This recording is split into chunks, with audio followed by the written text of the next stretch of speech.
Voter উপস্থিতি হবে। আমাদের দুজন ক্যান্ডিডেট প্রার্থী সদস্য একটু অসুস্থ ছিলেন, ওনাদেরকে আমরা মানে আসবে এটা ইনশিওর করেছি, সবাই আসবে। কয়টা পদের বিপরীতে নির্বাচনটা হচ্ছে, কতজন ক্যান্ডিডেট? আসলে ব্যাপার হচ্ছে আমাদের এখানে 21টা পদ, 21টা পদের মধ্যে 3টা পদে আর কি প্রতিযোগিতা হচ্ছে আর কি। প্রতিদ্বন্দ্বিতা হচ্ছে 3টা পদে, সভাপতি, সহসভাপতি এবং আমাদের সাধারণ সম্পাদক। বাকি কতজন সিলেকশন হয়ে গেছে? 18।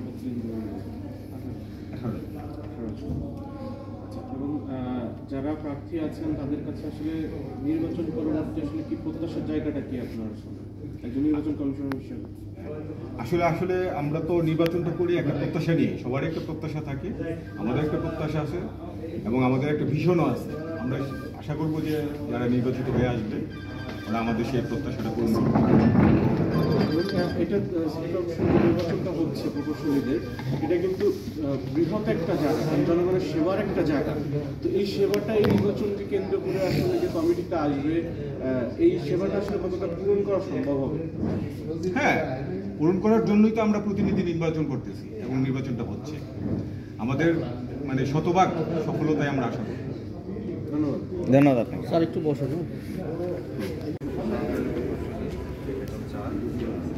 ঢাকা উত্তর city corporation diploma engineers association নির্বাচনে সাধারণ সম্পাদক পদে প্রার্থিতা করছে। এখানে আমরা 3 ভাই একই সাথেই উপস্থিত হয়েছি। আমার সাথে সমপদে প্রার্থিতায় অংশগ্রহণ করছেন জনাব মোহাম্মদ আব্দুল হান্নান এবং জনাব মোহাম্মদ মনিরুজ্জামান ভাই।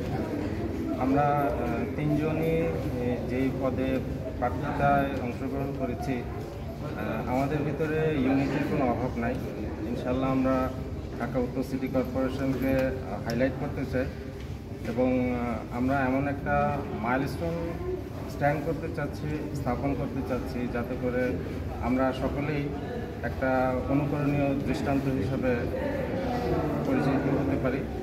ঢাকা উত্তর সিটি কর্পোরেশনের বিভিন্ন কর্মকাণ্ড, কর্মকাণ্ড, সামাজিক কর্মকাণ্ড, আমাদের এখানে যেই অবস্থানে আমরা কাজ করছি সেই অবস্থান থেকে আমরা যাতে সবাই একটা সুন্দর পরিবেশ এবং সুন্দর ভবিষ্যৎ আমাদের চলমান এবং আগামী প্রজন্মকে উপহার দিতে পারি, এই প্রত্যয় আমাদের ভিতরে ইউনিটির কোনো অভাব নেই।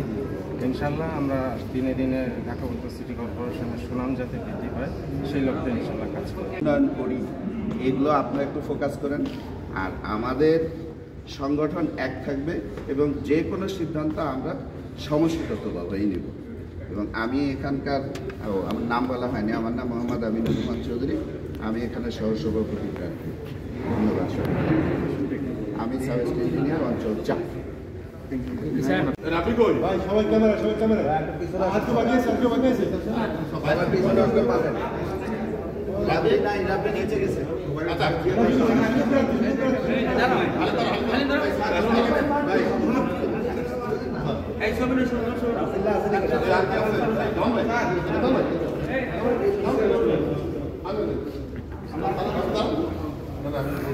Ready sir,